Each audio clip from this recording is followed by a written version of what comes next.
Our hearts are easily scared. Sabi sa pelikulang Three Idiots na pinagbibidahan ni Aamir Khan.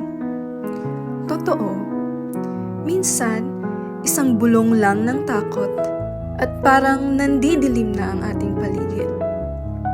Hindi na alam kung ano ang tama at dapat gawin. Ngunit sa gitna ng dilim, ating tatandaan na may liwanag na mas dakila kaysa sa ating mga pangamba. Ang pananampalataya.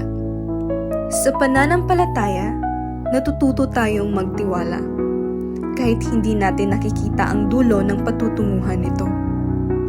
At sa pagtitiwala, unti-unting sumisibol ang pag-asang nananatili kahit sa gitna ng mga unos sa buhay. Oo, hindi laging madali. May mga saglit na panghihina at may mga panahon ng pag-aalinlangan. Ngunit sa mismong oras na iyon, nagtatanong sa atin ang Panginoon, ano ang iyong pinakamalaking fiat? O ano ang iyong buong pusong oo? Tulad ni Maria sa kanyang Magnificat, ang ating oo ay nagiging awit ng pasasalamat at himig ng tapang. Ito ay ang awit ng pusong handang magpakaligon sa kabila ng lahat ng pagsubok.